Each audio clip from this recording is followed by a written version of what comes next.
Hey everybody, it's Desiree and welcome to Road2Par the podcast. Here we'll be helping you enhance your golf experiences through a little education, a little entertainment, and events and travel.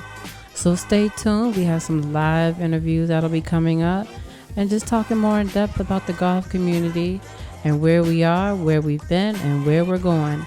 So stay tuned for your Road to Par.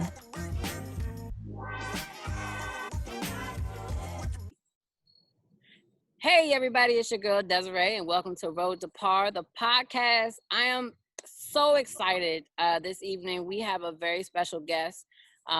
We have Jamie Taylor with the Black Golf Directory based out of Sanford, Florida. Welcome to the podcast, Jamie. Thank you, Desiree. I'm happy to be here.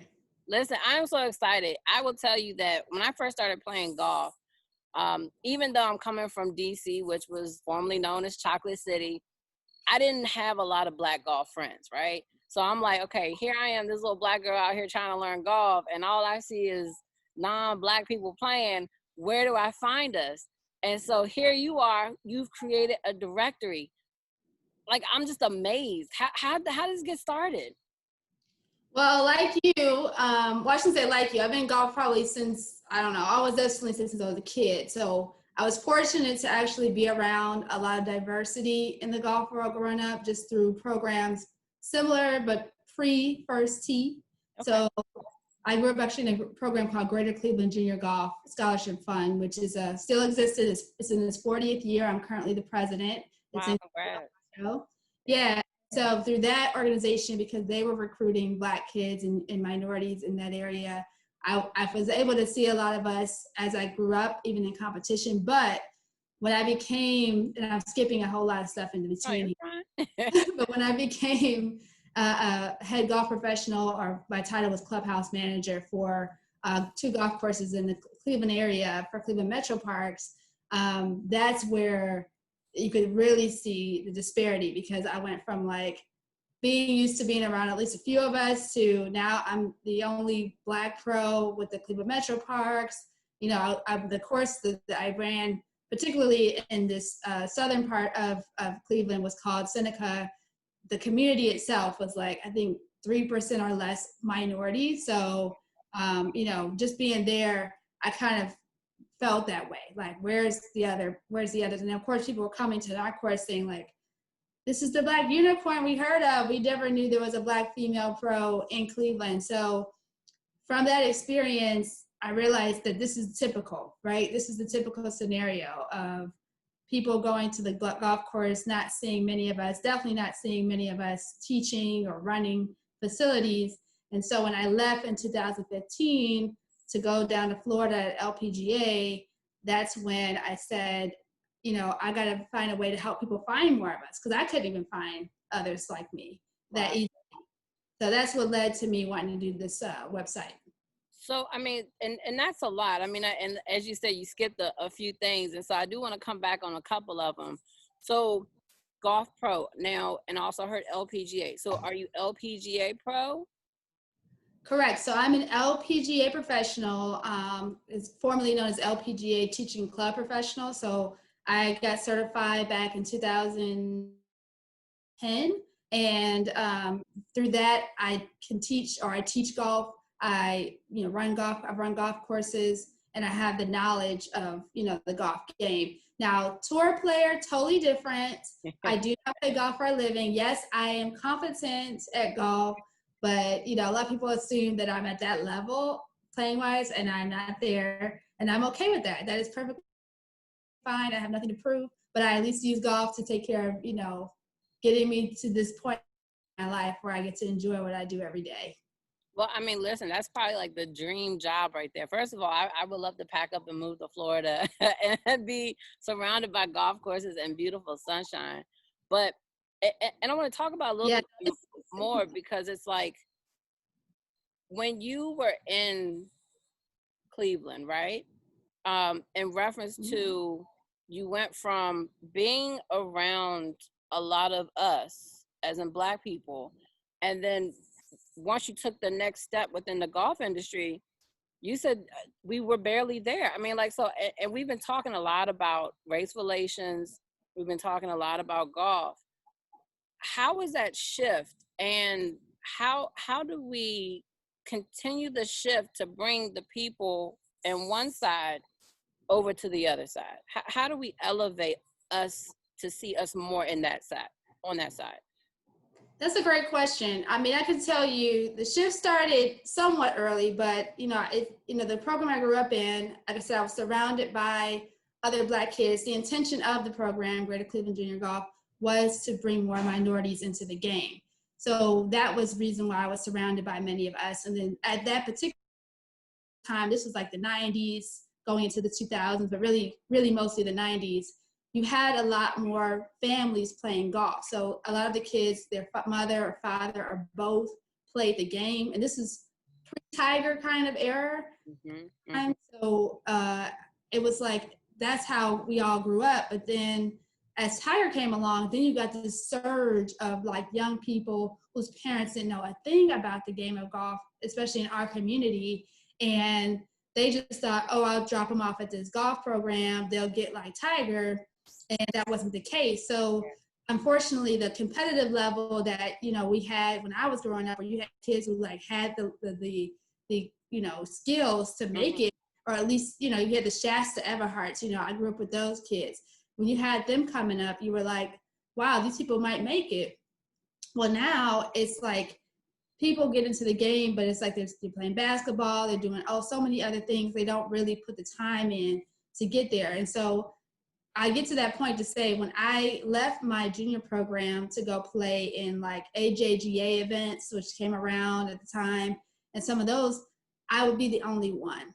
And my mom intentionally did that because she said, these are the country club kids. These are the kids that, might end up making it. And she wanted me to see like what my game compared to their game. And I realized I wasn't top dog like I thought I was. It helped me elevate myself. And so when I went on to college, that's when the first real disparity, because I went to a Catholic university again in Erie, Pennsylvania. And there, I was not only the only Black person on my team, which didn't shock me. It was a Catholic university, okay. But then I was the only one in the conference.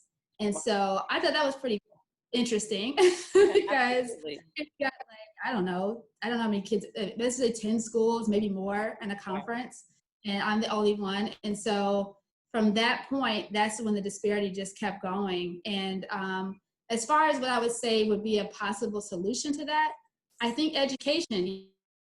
The reason for the Black Golf Directory website is that because you have parents who are not golfers, these kids that are now in these junior programs are coming up, they don't know how to have kids. And even my parents who golf didn't know what opportunities were out there. So a lot of times I was learning as I go, even just going into college, because of kids I would meet at the tournaments, or some, whether it's tournaments where there were all white kids or tournaments where they're Black kids, the parents would talk, the kids would talk, and I would just learn that way about scholarship opportunities, things of that nature. So really creating a platform like the website where people can say, oh, I need to have a USG Gen handicap. I need to play in these events to get ranked worldwide so they would notice me. I need to, there's opportunities for scholarships if I go to this website. There's like so many things that I try to house on this website so people don't have to just learn through hearsay. And that brings me to the next point, is looking at your website is so comprehensive. I mean, there are things on there that I never forget when I started playing golf. And I mean, I haven't been playing golf long, and I never make that a secret. I've been in the golf world for probably about 6 years. And I kind of had the bug really bad and just hit it. But when I first started playing, I Googled, all over like Black golfers, Black golf associations. And, you would see specks of things.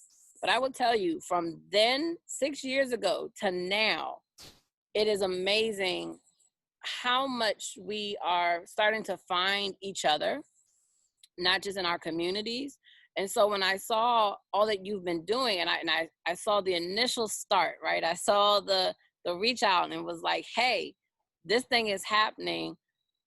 Let's do this. And I was just amazed and followed you all the way through it. And so to see the website and see how much it's grown, I just say it's phenomenal, and thank you for all that you're doing, because some stuff on there, it probably would take most people years to compile the amount of resources that you've been doing.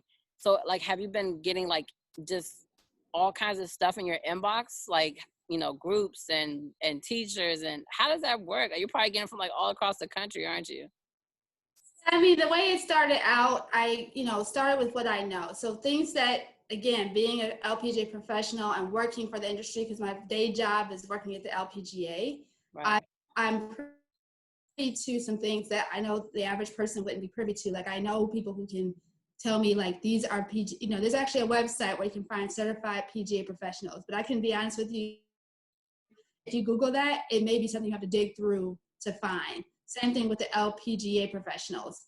Yes, it's on the LPGA.com website, but would you be able to find it on a first click? No, you'd have to go 2 or 3 clicks to get to that point. So those are things I just knew.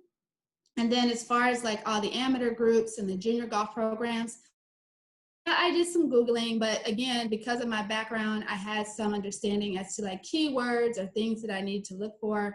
And then of course, on the website itself, I've been asking people to please add more names or suggestions that I'm missing, and that's always on there. So it is always going to be growing. And my ultimate goal with the website is I want to have somebody representing in every state, whether it be a teaching pro, whether it be a junior program, whether it be an amateur group, at least one where people could say, okay, let me start with them, and then they can tell me if somebody closer to where I live, right? And that's important, right? So we were talking a little bit earlier before we started taping, and we were talking about you're down in Florida now, and I used to live in Florida. You came from Cleveland. I am in Washington, D.C. area. And so most golfers at some point in time, we travel, right? And so when we're trying to find other golfers or we're in different locations, the travel part is great when we can all come together. But a lot of things are like at home, right? So how do I find my junior program at home? How do I find my nearest, Black Golf Pro? And a lot of people really don't understand how much of a difference that makes. And I'll give you a case in point. My home course out here in Prince George's County, Maryland, is called Woodmore Country Club of Woodmore. Great course, great facility, and we have a very diverse membership.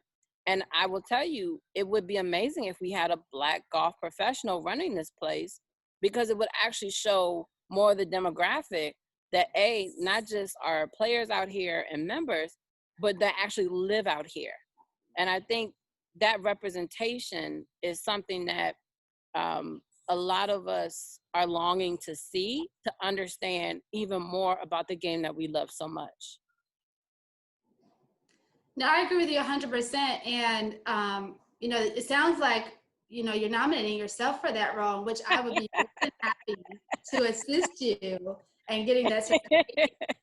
So we could definitely do that. But no, seriously, you're right. I mean, even when I explained to you that the glass course that I ran, and it being in a community where, like I said, I literally went on the community website and was like, what's the demographic? And it was like 3% minorities. And then of course, when you look up Black specifically, it was like less than 1%. And I was like, this is going to be interesting seeing the people that come through this door. But because of my presence, like you said, it drew some people out to that course that wouldn't have normally come out there. And we were able to grow the junior programming, and we were able to do a lot of different things that I know it couldn't have been done if I hadn't been there as a Black woman. And even the people who were used to going there all the time, the lifers of that course, they really took to me, and they saw that, what, I may have had a perception of Black people or of a Black female or a female when it comes to golf, but I see that you know what you're doing. I see that you can play. I see that you can teach.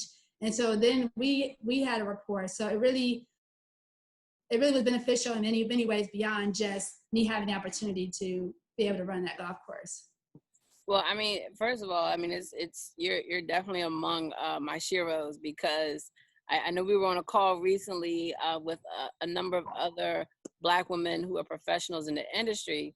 And I honestly wish like we could just blast that out, right? Really show people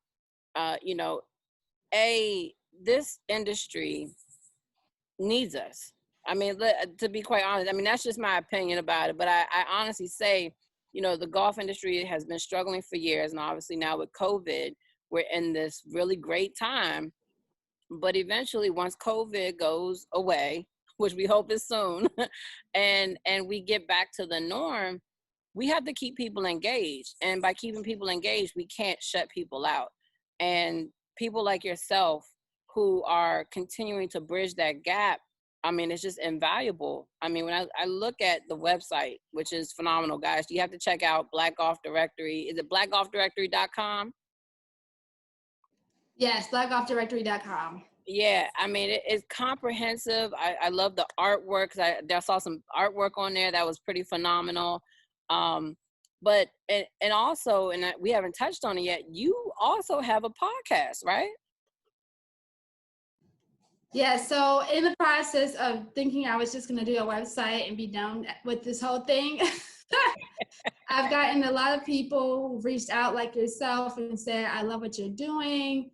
They see me now as a resource for things that they may have questions, which I love because I do want to help people. And so the podcast came about because a current Symetra Tour player's mother, we connected, and I just wanted to learn from her what it was like to raise a professional, a golfer, a pro golfer, because that's a story that we don't hear as well from the Black community. We don't know, like, how do we actually make it?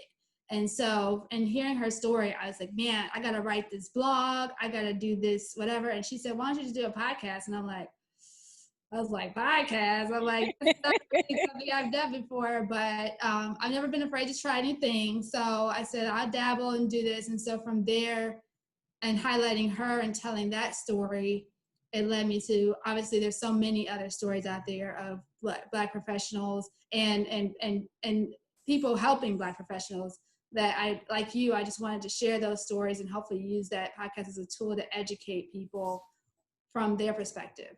Yeah, absolutely. And it's funny because when we talk about education and we're talking about getting our stories out there, when I originally started Road2Par, it was like, I'm out here on this golf journey, which is for life, right?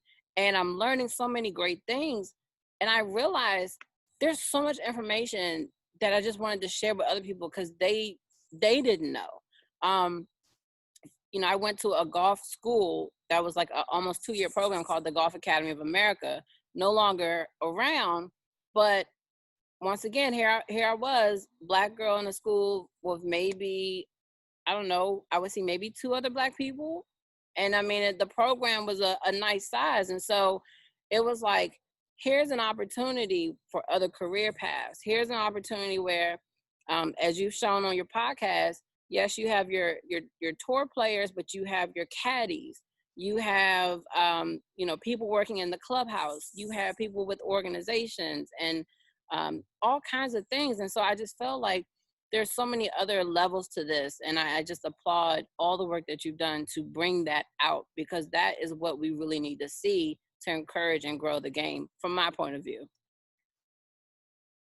Now, I appreciate that. And, that's something that, it's funny, like you, even though I've been in the golf my whole life, until I got to LPGA, which was kind of the reason why I went to work at the LPGA, it opened my eyes even bigger to all of the things that are going on in the golf industry. And since working there in 2015, I met a Black golf architect, which I was like, what? There's a Black golf architect, man and woman. There's a male and a female, at least 2 that I can say are currently active. I met a Black general manager, and there's several of them out there. I've met a Black, my friend Rashad, he's a superintendent and he's a certified PGA professional, like certified superintendent. Like, these are just things I never even heard of. So because of my, moving to Florida and changing my I guess, trajectory of how I was going, I thought at the time when I was running golf, I was like, this is the peak. This is the pinnacle of my career. And I'm like 29 years old at this point, right? Something like that. But then I was like, I got to shift. I got to do something different. And this was the perfect move because, like I said, there were things I had never even thought of. have a Black female club fitter on there talking about, club fitting. I mean, there's just so many things that you said that you can do in the golf industry, not beyond just playing the game. And I think that's what we don't consider. And that's where I think to your question earlier about how do we, see more of us in the game? How do we get more of us in the game? Everybody wants to look at becoming a tour player. And if you don't make it, then it's like, oh, let me just leave golf and do something totally different. But it's like, if you truly love the game and you like the atmosphere, right now you're sitting in a beautiful facility, you can do that and do something in golf and be there in that facility every day, right? Yeah, absolutely. I mean, and that's one of the great things about it. I worked at a few facilities from a private standpoint, from a public standpoint. And before I started my own company doing golf events, it was like you got to see this whole other world. As you said, you get to be around the game you love so much, from not just the club fitter component, but the people who are demoing the clubs. And now we got the fashion side of golf. I just bought these amazing new Nikes, and I was like, I would love to see a Black golf shoe creator. Like, I mean, you just think of these things, like the industry has so many opportunities. And I'm sure there are Black golf creators working for Nike because the sneakers are just dope. But, it's one of those things where it's important, the work that you are doing right now, from being inside the LPGA to also getting the information out that a lot of us were just unaware of. And so in any way, however Road2Par can support that, please let us know, because we are completely love what you're doing, not just for those of us that are here now, but this will carry on to the next generation. And that's the generation that'll hopefully increase the numbers. So when another Black professional goes to a golf course, they don't just see themselves, they see a few more of themselves, and we continue to grow from there. So I think that's awesome. No, I thank you for having me. And I just want to do a quick shout about my current event that's going on. I have a Black Golf Directory's first virtual career fair, and it came from just, again, hearing from the people saying, hey, why this, why that? And this question specifically was, why are there not many Black youth in these internship programs for all these major golf companies? And I said, honestly, I don't know. But what I do know, working on the inside, is that when applications come in for these internships, it's really not a lot of us applying, number one. And even the ones that do apply, most of them are not golfers, which is fine. We take non-golfers. But it's just interesting to me that there's a lot of us that don't think to apply. And I can say for myself personally, going because I went to a Catholic university, I never heard of the internship opportunities. They weren't at my career fair. It wasn't something that popped up in my email. So, I figured if I didn't have access to that knowledge, then there's others like that. So I'm basically doing this virtual career fair. It started September 28th, but it's every week I'm highlighting a different major golf company and sharing a webinar on, how, what do you need deadline? What does the internship entail? I'm interviewing actual interns that have done it to share their experience. And so you can sign up for free through the blackgolfdirectory.com website. You don't have to be a kid or a college student to even do this, because I feel like if you're a parent, you might have a kid that needs to know this, or some of them even take adults who just are considering leaving their careers and just want to know more about golf. But anybody age 14 plus can, be eligible for a lot of these opportunities. So between September 28th till November 6th, I'm highlighting AJGA. I did last week. This week is Youth on Course. I'm doing LPGA, PGA of America, PGA Tour, USGA. And yeah, I think I've covered all 6. Yeah, that's all 6. So, I would just encourage people to sign up, because even if the knowledge isn't useful to you directly, you can pass it on to someone else that might be able to use the information, because it really doesn't make sense for us not to be taking advantage of these. They're all paid internships. They're not free.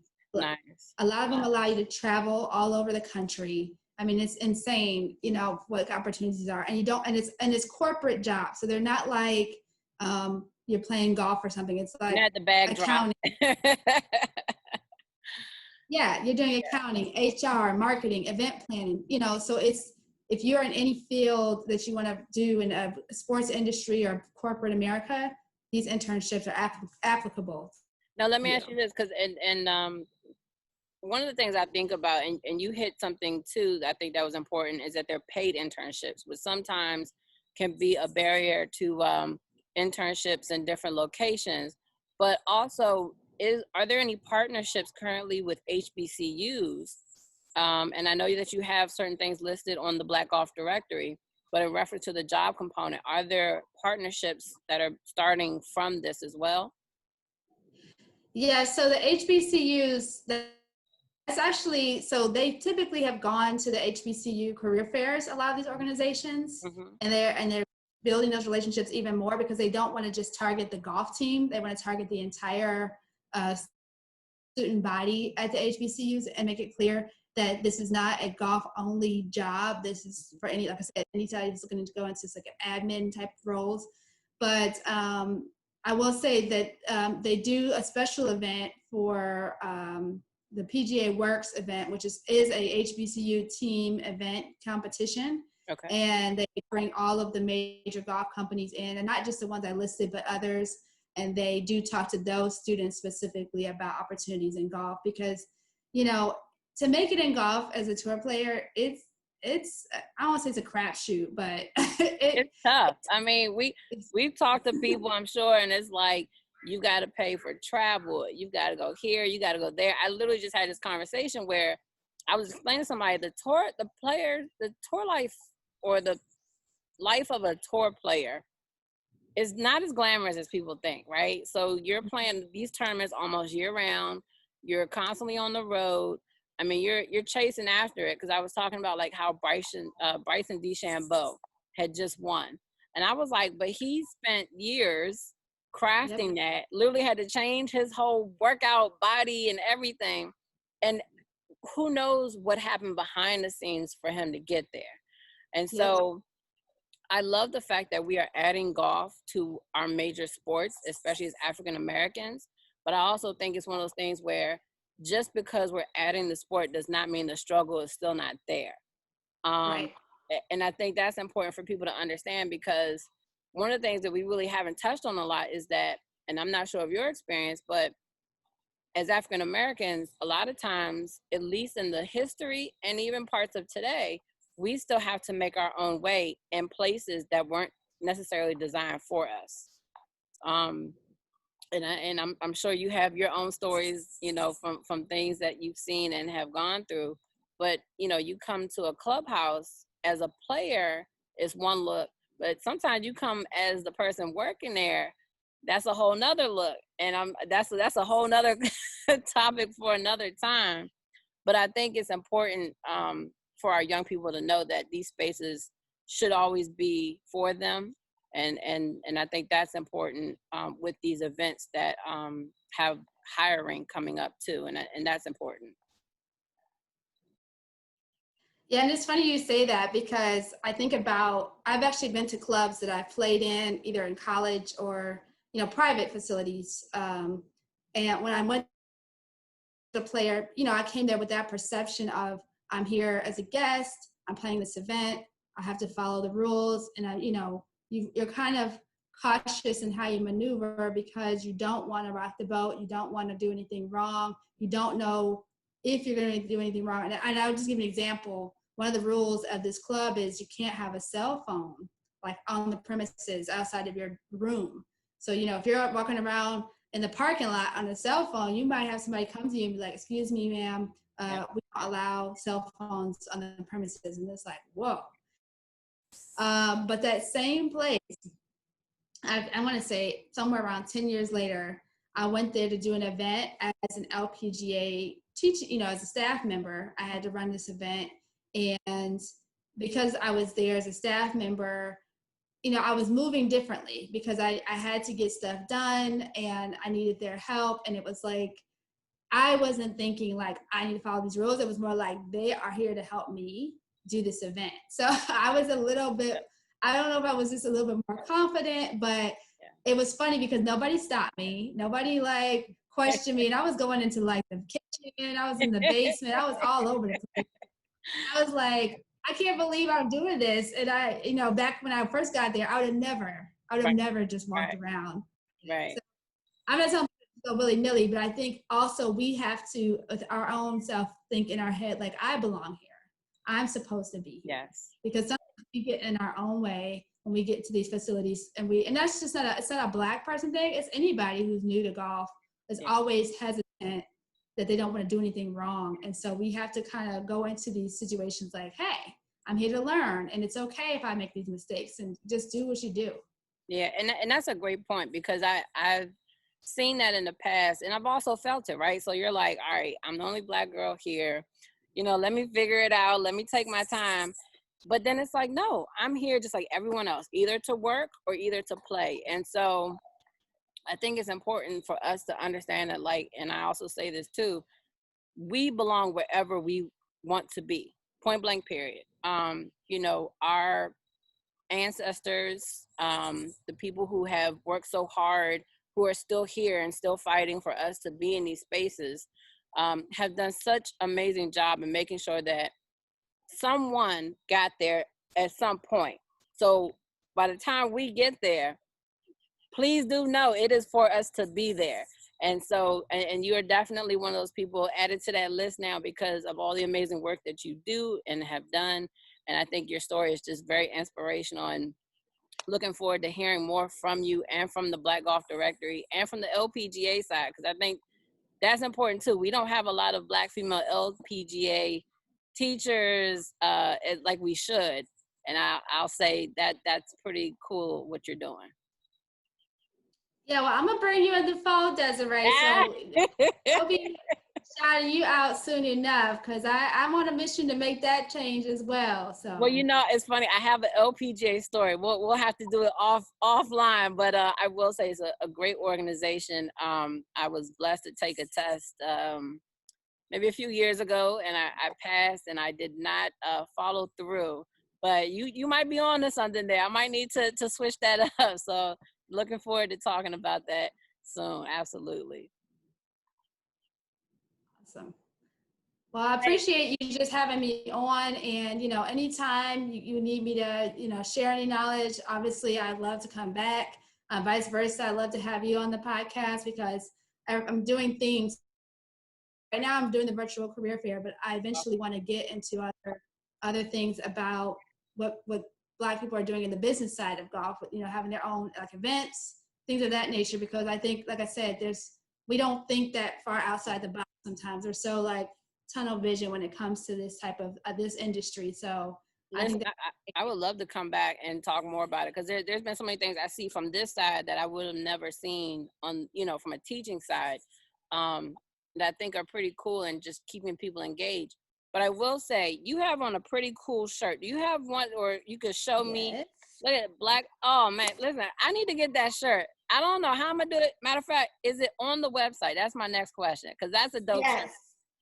You can purchase these shirts for $20. Right, go to support. And I just tell you, not only is it cool. Oh, I forgot. I had to show you the back. Oh, I love it. I love it. Yes. All right. So I'm logging on tonight, and what I'm going to do is, so Road2Par Podcast, we have it on our YouTube channel. We have it on Anchor. We're on Spotify. And of course, I will post up all the links to Facebook and everything else, as well as the road2par.com website. But I'm going to have links so everybody can purchase their own Black Golf Directory shirt, in addition to finding out more about this amazing website and all the resources that you have compiled. Because I really just, it is so much. And it's just like, I didn't know half of this stuff was there. Half of these people were there. And I just can't say thank you enough for everything you're doing, because the impact is felt, is seen, is heard. And I'm probably talking to the future head of the PGA one day, or LPGA, either one you want, but it's an amazing thing, and I just can't thank you enough for joining us at Road2Par Podcast. Thank you for the support, Desiree, and please follow us on LinkedIn, Facebook, Twitter, and Instagram at Black Golf Directory. On Twitter, it's at BGD_directory. So those are all of our social media. Awesome. And we're going to put them on everything so people could click right ahead as soon as they see this and or hear it. And we want you to have an amazing week. And thank you for joining us, Jamie. Thank you. All right. Well, thank you for joining us for another wonderful show of Road2Par the podcast. We just wanted to remind you that views, thoughts, and opinions expressed on Road2Par the podcast are that of the host and Road2Par LLC. All of our guests, callers, advertisers are independently of their own. So thank you again for joining us and look forward to having you join us on our Road to Par.